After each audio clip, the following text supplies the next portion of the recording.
A Batalha das Termópilas, travada em 480 a.C., é frequentemente apresentada como o confronto entre 300 espartanos e um exército persa praticamente infinito. Porém, essa versão é resultado de séculos de construção cultural. A principal fonte antiga é Heródoto, que descreve não apenas os espartanos, mas uma coalizão grega muito maior. A historiografia moderna, com autores como Paul Cartlett e Peter Green, aponta que Termópilas se tornou símbolo de resistência política e identidade cultural grega. A batalha precisa ser entendida dentro do contexto das guerras greco-persas, conflitos que moldaram a formação política do Mediterrâneo clássico.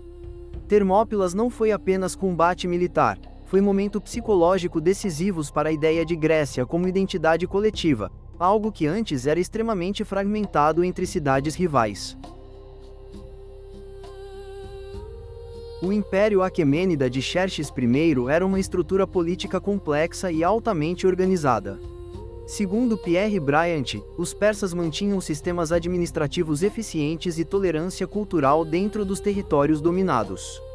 A invasão da Grécia não foi apenas conquista militar, mas tentativa de consolidar poder imperial após revoltas gregas na Ásia Menor. Heródoto relata números gigantescos para o exército persa, mas historiadores militares modernos, como Hans Delbrück e Victor Davis Hanson, propõem estimativas entre 70.000 e 200.000 soldados. Mesmo no limite inferior, a força persa era esmagadora frente às cidades gregas isoladas. Xerxes buscava demonstrar que nenhuma região fora do controle imperial poderia desafiar o poder persa sem consequências. Os 300 espartanos eram apenas a guarda de elite enviada por Esparta. Heródoto menciona cerca de 7.000 gregos inicialmente nas Termópilas. Entre eles estavam 700 téspios e contingentes de várias cidades. Paul Cartlett destaca que os téspios tiveram papel fundamental, permanecendo até o fim. Esparta enviou apenas 300 devido ao festival religioso Carneia, que limitava a mobilização militar total. Isso demonstra como religião e política moldavam decisões militares.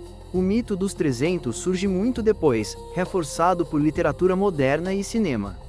Historicamente, Termópilas foi esforço coletivo grego, não apenas espartano.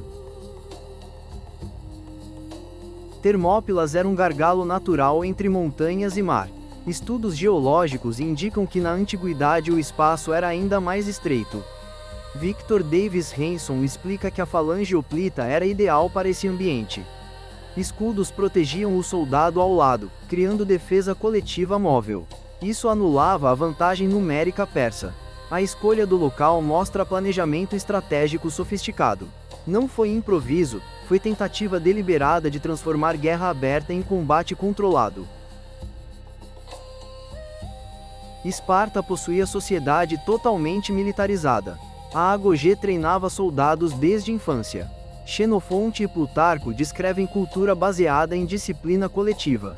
Espartanos não lutavam como indivíduos heróicos isolados, mas como unidade tática. Hanson define a falange como sistema de sobrevivência coletiva. Isso explica como pequenos números conseguiram resistir contra forças muito maiores. Heródoto descreve ataques persas repetidos durante 2 dias. A elite persa, os imortais, sofreu grandes perdas. O terreno impedia o uso pleno da superioridade numérica persa. Termópilas funcionava como ponto de atraso estratégico enquanto Grécia se organizava para conflitos maiores. O momento decisivo da batalha ocorre quando Efialtes revela aos persas uma trilha montanhosa que permitia flanquear as forças gregas. Heródoto o retrata como traidor movido por recompensa. Porém, historiadores modernos questionam essa visão simplificada. Estudos militares sugerem que, dada a escala do exército persa, era questão de tempo até descobrirem rotas alternativas. Alguns pesquisadores defendem que Efialtes pode ter sido transformado em símbolo narrativo para explicar derrota inevitável. A existência da trilha era conhecida localmente, e a vigilância constante de todas as rotas era logisticamente difícil. Esse episódio revela como história e narrativa moral frequentemente se misturam na construção da memória coletiva.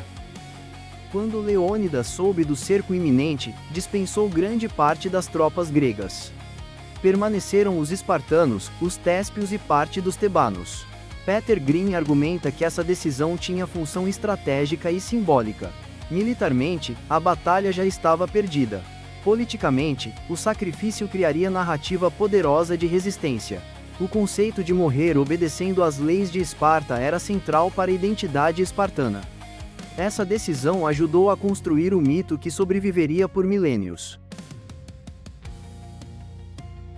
Heródoto descreve que a morte de Leônidas ocorreu durante os momentos finais do cerco persa, quando as forças gregas já estavam completamente cercadas.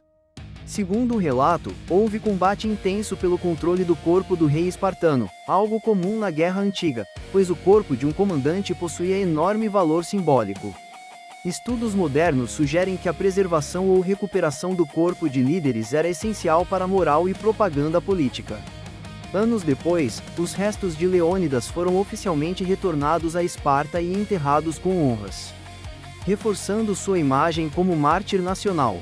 Historiadores como Paul Cartlett destacam que a morte de Leônidas foi rapidamente integrada à identidade espartana, transformando derrota militar em narrativa de heroísmo absoluto.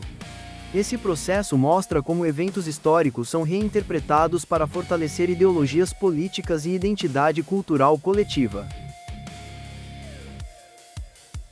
Embora tenha sido derrota tática, Termópilas teve impacto estratégico relevante. A resistência atrasou o avanço persa, permitindo reorganização militar grega. Logo após, ocorreu a Batalha de Salamina, onde a marinha grega derrotou decisivamente a frota persa. Posteriormente, em Plateia, os persas sofreram derrota terrestre decisiva. Historiadores como Victor Davis Hanson defendem que Termópilas teve papel psicológico e estratégico fundamental ao provar que o exército persa não era invencível. Além disso, permitiu mobilização política entre cidades gregas. O atraso imposto pelos gregos nas Termópilas deu tempo para a evacuação de populações, reorganização militar e planejamento naval.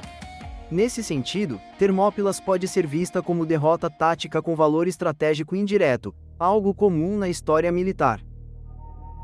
Após a guerra, Termópilas foi incorporada à memória cultural grega. Monumentos e inscrições foram criados para preservar narrativa de sacrifício coletivo.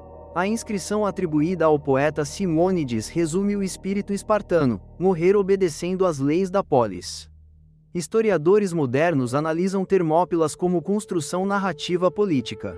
Paul Cartlett argumenta que Esparta utilizou a memória da batalha para consolidar reputação militar.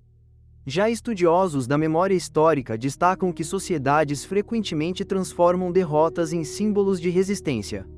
Termópilas tornou-se referência cultural sobre dever, sacrifício e identidade coletiva. A batalha passou a representar mais do que evento militar, tornou-se narrativa moral e política transmitida por gerações.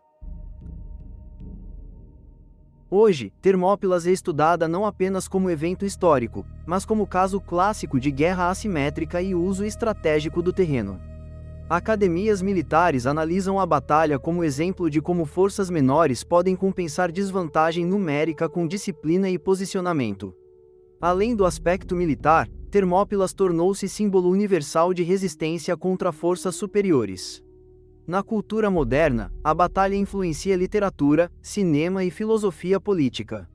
Historiadores destacam que Termópilas ajudou a moldar a ideia ocidental de heroísmo coletivo. Mais do que confronto militar, foi evento que influenciou identidade cultural, pensamento político e memória histórica por mais de 2 milênios.